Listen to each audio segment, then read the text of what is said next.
उद्धव यांचा पक्ष आदित्य ठाकरेंना पुढे करेल तर राज यांचा मुलगा अमित ठाकरे यांना संधी हवी असेल. मंत्रिपदाचं असमान वाटप झाल्यास मनसेचे कार्यकर्ते नाराज होऊ शकतात. उदाहरणार्थ, जर उद्धव यांना गृह नगरविकासासारखी मोठी खाती मिळाली तर राज यांना राज्यमंत्रिपदासाठी छोटी पदं स्वीकारावी लागतील, ज्यामुळे त्यांचा स्वाभिमान दुखावेल.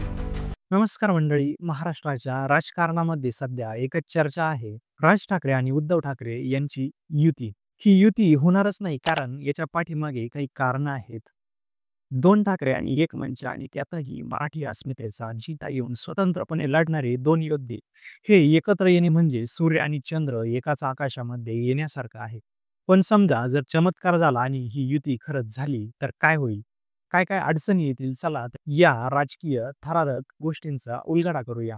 मुद्दा नंबर 1, युती का अशक्य वाटते? कारण 2006 साली राज ठाकरे यांनी शिवसेना सोडली आणि स्वतःची महाराष्ट्र नवनिर्माण सेना स्थापन केली. तेव्हापासून ठाकरे बंधूंमध्ये राजकीय तलवारी म्यानामधून बाहेरच आहेत. उद्धव ठाकरे यांची शिवसेना आणि राज ठाकरेंची मनसे यांच्यातील वैर किंवा त्यांच्यातील शत्रुत्व इतकं तीव्र आहे की कार्यकर्त्यांपासून ते मतदारांपर्यंत सगळ्यांना एकत्र आणणं म्हणजे डोंगर पोखरण्यासारखं आहे. 2024च्या विधानसभा निवडणुकीमध्ये राज ठाकरे यांनी भाजपाला बिनशर्त पाठिंबा दिला, तर उद्धव ठाकरे महाविकास आघाडीसोबत लढले. यातून दिसतं की दोघांचे मार्ग हे वेगवेगळे आहेत. पण जून 2025 मध्ये उद्धव यांनी सायनच्या रॅलीमध्ये आणि सामनाच्या अग्रलेखातून युतीचे संकेत दिले. राज ठाकरे यांनीही महाराष्ट्राच्या हितासाठी सर्व मराठी नेते एकत्र यावेत असं म्हटलं. पण मग प्रश्न असा आहे की युती खरंच होईल का? काही अभ्यासकांनुसार ही युती होणार नाही असं त्यांचं म्हणणं आहे. कारण राज ठाकरे यांचा स्वतंत्र स्वभाव आणि उद्धव ठाकरे यांचा अनुभव यांच्यातील अहंकाराची टक्कर होण्याची शक्यता जास्त आहे. पण समजा ही युती झालीच तर काय होईल? चला तर पडदा उघडतो आणि नाटकामध्ये येणाऱ्या अडचणींचा थोडक्यात आढावा देतो. मुद्दा क्रमांक 1, युती जर झाली तर अडचणी नेमक्या काय येतील? युती झाली तर महाराष्ट्राच्या राजकारणामध्ये भूकंप येईल, पण त्याचबरोबर काही मोठ्या अडचणीही उभ्या राहतील. या अडचणी म्हणजे एखाद्या सिनेमातल्या क्लायमॅक्स सारखे आहे, जिथे सगळं ठीक दिसतं पण प्रत्यक्षात तहान लागते तिथं पाणी नसतं. यातील महत्वाचा प्रश्न म्हणजे पक्षांची नावं आणि चिन्हांचा पेच. शिवसेनेचं चिन्ह आहे मशाल, तर मनसेचं आहे रेल्वे इंजिन. शिवसेनेचं अधिकृत नाव आणि धनुष्यबाण सध्या शिंदे गटाकडे आहे. युती झाल्यानंतर कोणाचं नाव आणि चिन्ह वापरायचं, दोन्ही पक्ष आपली ओळख सोडायला तयार नाहीत. उद्धव यांचा पक्ष बाळासाहेब ठाकरे यांच्या वारसावर दावा करतो, तर राज यांनी मनसेच्या माध्यमातून स्वतःची मराठी अस्मिता उभी केलेली आहे. जर दोन्ही पक्षांनी स्वतंत्र नाव आणि चिन्ह ठेवली तर युती फक्त जागा वाटपापुरतीच मर्यादित राहील. पण जर एकच पक्ष बनवायचा असेल तर नाव आणि चिन्हांवरून मोठे वाद होऊ शकतात.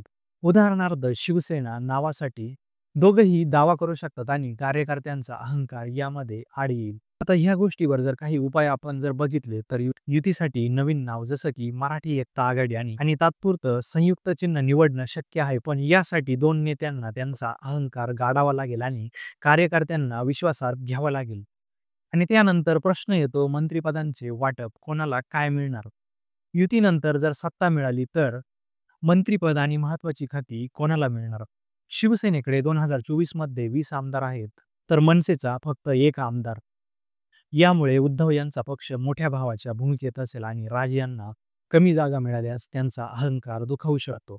मुंबई महापालिकेमध्ये महापौरपद आणि स्थायी समिती अध्यक्षपद यासारखी पदही वादाचं कारण ठरू शकतात. उद्धव यांचा पक्ष आदित्य ठाकरेंना पुढे करेल तर राज यांचा मुलगा अमित ठाकरे यांना संधी हवी असेल.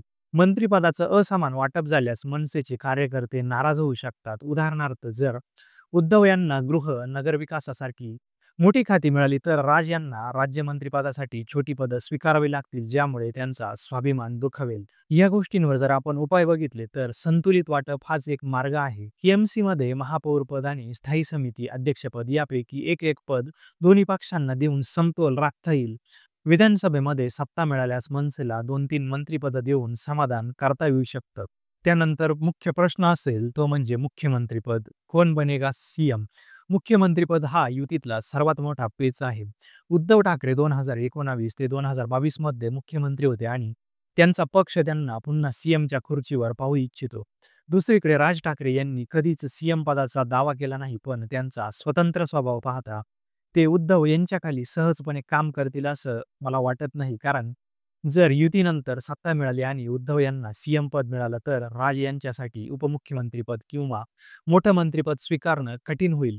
यामुळे युतीमध्ये तणाव निर्माण होऊ शकतो. कार्यकर्त्यांमध्येही आमचा नेता मोठा असा वाद उफाळू शकतो. यावरही देखील काही उपाय जर बघितले आपण तर युती बीएमसी पुरती मर्यादित ठेवल्यास सीएम पदाचा प्रश्नच उद्भवणार नाही. जर विधानसभेसाठी युती झाली तर उद्धव यांना सीएम पद देऊन राज यांना उपमुख्यमंत्रीपद आणि प्रभावी खाती देऊन समतोल राखता येईल. पण यासाठी राज यांना त्यांचा स्वाभिमान बाजूला ठेवावा लागेल, जी अशक्य गोष्ट आहे.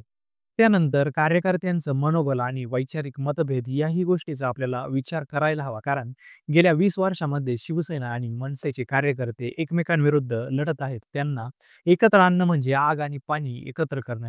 शिवाय शिवसेना सध्या काँग्रेस आणि एन-सी-पी बरोबर आहे, तर राज ठाकरे यांनी काँग्रेसला नेहमीच विरोध केलेला आहे.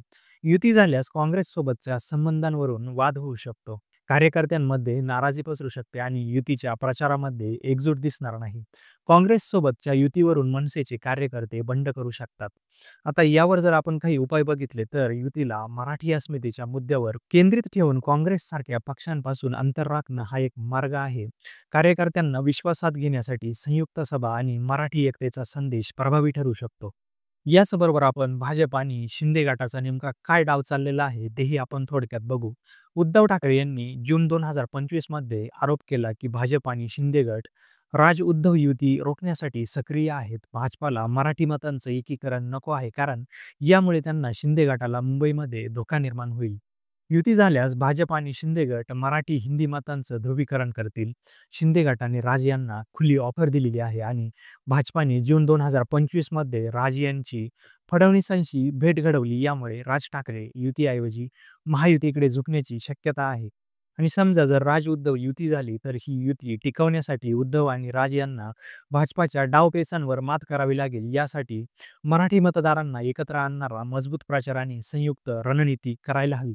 आणि जर युती झाली तर मराठी मतांचं एकीकरण होऊन मुंबई महापालिकेमध्ये कदाचित भविष्यातील विधानसभेत महायुतीला जबरदस्त टक्कर मिळेल.